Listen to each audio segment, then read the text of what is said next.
Hello दोस्तों, मैं बादल देशवाल गीता क्लास में आपका स्वागत है। दोस्तों, जैसे कि हमारी हिंदी स्पेशल क्लास चली हुई है, तो हिंदी स्पेशल क्लास में आज हम अपना एक नया चैप्टर शुरू करने वाले हैं जो जिसका नाम है अव्यय।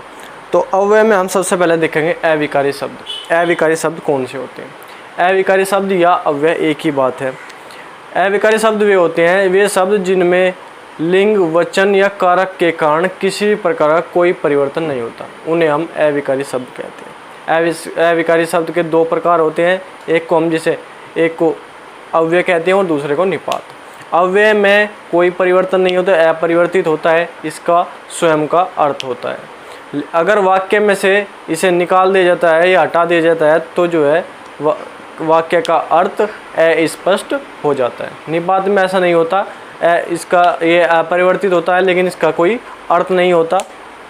वाक्य में से हटाने पर भी इसमें कोई परिवर्तन वाक्य में नहीं आता। उसके बाद हम अव्यय देखेंगे। अव्यय के कितने प्रकार होते हैं? सबसे पहले हम अव्यय को लेकर चलेंगे। अव्यय कितने प्रकार के होते हैं? अव्यय हमारा 4 प्रकार के होते हैं। तो इसी प्रकार आज हमारी एक छोटी सी क्लास है अव्यय के ऊपर, तो उसे उदाहरण से देखेंगे, परिभाषा से देखेंगे कि किस प्रकार हम अव्यय को पहचानेंगे, कितने प्रकार होते हैं, कैसे। तो ठीक है, देखते हैं हम कैसे इसे नोट करेंगे। सबसे पहले देखेंगे अविकारी शब्द। ऐसे शब्द जिनमें लिंग, वचन, कारक के अनुसार कोई परिवर्तन नहीं आता, उनको हम अविकारी शब्द कहते हैं।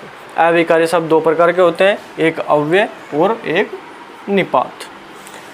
अविकारी सबसे पहले अव्यय देखेंगे। अव्यय अपरिवर्तित होता है, स्वयं का अर्थ होता है, वाक्य में इनको हटा देने पर अर्थ में अस्पष्ट अर्थ जो है अस्पष्ट होता है। निपात में ऐसा नहीं होता, यह अपरिवर्तित होता है, स्वयं का कोई अर्थ नहीं होता, वाक्य में हटा देने पर कोई परिवर्तन नहीं आता, लेकिन इसमें अतिरिक्त भावार्थ होता है। अतिरिक्त भावार्थ होता है, इसे सब बाद में, निपात को बाद में देखेंगे हम। सबसे पहले हम अव्यय को लेकर चलेंगे।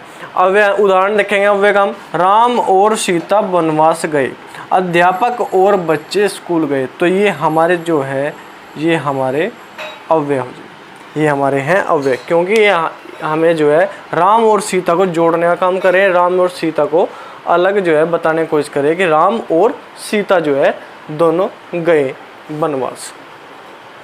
अव्यय के भेद। अव्यय के 4 भेद हमारे होते हैं। अव्यय के हमारे 4 भेद होते हैं। नंबर 1 क्रिया विशेषण अव्यय, नंबर 2 संबंध बोधक अव्यय, नंबर 3 समुच्चय बोधक अव्यय, नंबर 4 विस्मयादि बोधक अव्यय। ये हमारे जो है 4 प्रकार है अव्यय के, और इनके भी छोटे छोटे पार्ट है जिन्हें हम आराम से जो है विस्तृत रूप में समझने की कोशिश करेंगे अगली क्लास में। ये हमारे क्रिया विशेषण अव्यय, संबंध बोधक अव्यय, समुच्चय बोधक अव्यय और विस्मयादि बोधक अव्यय, इनके भी कई सारे भेद हैं जिन्हें हम अच्छे से उदाहरण से समझने की कोशिश करेंगे। तो ठीक है, ये हमारे आज का सबसे मेन बात यह है कि हमारे चैप्टर जो हम पढ़ रहे हैं, अव्यय हम पढ़ रहे हैं, तो हमें पता होना चाहिए कि अव्यय है क्या, वही हमारे सब कुछ है। उसके बाद उसके भेद के बारे में हमें एक बात पता होना चाहिए कि कौन सा भेद है, किस प्रकार है अव्यय का, कौन से का। तो यही मेन बात है। अविकारी शब्द है ऐसे शब्द जिनमें लिंग, वचन, कारक के कारण कोई भी परिवर्तन नहीं होता है, वही हमारे अव्यय है, वही हमारे अविकारी शब्द है। तो ठीक है, आज के लिए इतना ही रहेगा। वीडियो आपको अच्छी लगे तो लाइक करो, चैनल को सब्सक्राइब करो, और दोस्तों को भी बताओ कि हमारे जो है गीता क्लास पे हिंदी स्पेशल की छोटी छोटी क्लास आती है, जिसे आप देख के आराम से अपनी तैयारी को आगे बढ़ा सकते हो और तैयारी को अच्छी तरह कर सकते हो।